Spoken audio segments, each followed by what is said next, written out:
Assalamualaikum warahmatullahi wabarakatuh. Kami dari kelompok 8 akan mempresentasikan hasil diskusi kami yang beranggotakan saya Ratna Ofisari sebagai moderator, Laila Maulida Ma'ruf, Winsi AB, Ilka Firania Dewi, Okta Silvia, dan Zelia Dina Meisha. Laporan adalah suatu bentuk penyampaian informasi baik secara lisan maupun tulisan.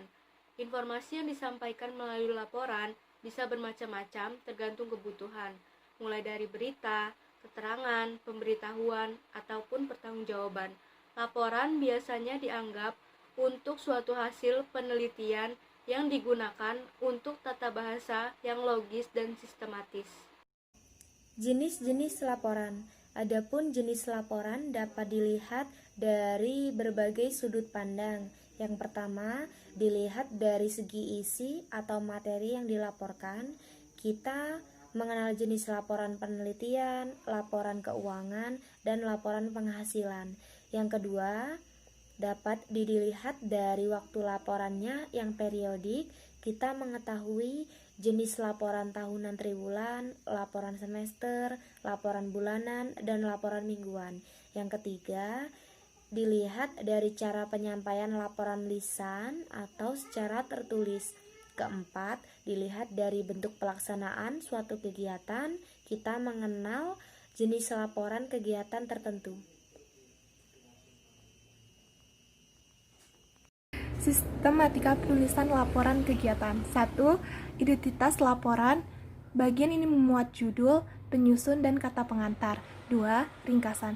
Nama lain dari bagian ini adalah abstrak atau ringkasan eksekutif yang memuat identitas kegiatan, waktu, masalah, metode, hasil, dan rekomendasi. 3. Daftar isi, daftar tabel, daftar gambar, dan daftar ilustrasi. 3 komponen yang terakhir disebutkan hanya disajikan apabila laporan itu memuat tabel, gambar, dan ilustrasi. 4. Pendahuluan. Bagian ini memuat aspek-aspek yang dilakukan dalam proposal kegiatan. 5. Landasan teoritis atau uraian tentang suatu kebijakan jika laporan itu merupakan laporan ilmiah. Bagian ini disebut landasan teoritis apabila laporan itu berupa kegiatan. Bagian ini memuat tentang suatu kebijakan. 6. Metode atau pelaksanaan kegiatan. Bagian ini menguraikan mekanisme dan prosedur penelitian atau kegiatan itu dilaksanakan. 7. Hasil kegiatan. 8. Kesimpulan dan saran atau rekomendasi atau tindak lanjut. 9. Daftar pustaka. 10. Lampiran-lampiran. Langkah menulis laporan. Yang pertama yaitu mempersiapkan laporan, menentukan tujuan laporan, data dan pembacanya. Yang kedua yaitu menentukan struktur laporan, yaitu seleksi data, pengelompokan topik bahasan. Yang ketiga yaitu menulis dan menyajikan dengan bahasa yang dimengerti oleh pembaca. Selanjutnya yaitu yang keempat, menyempurnakan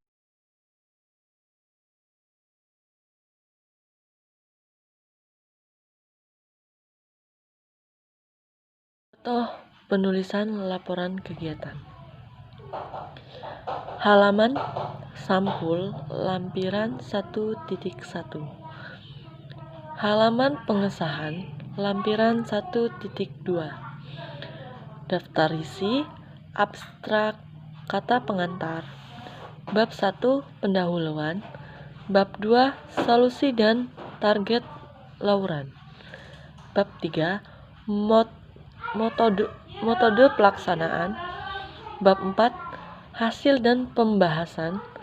Bab 5 kesimpulan dan saran. A. Kesimpulan.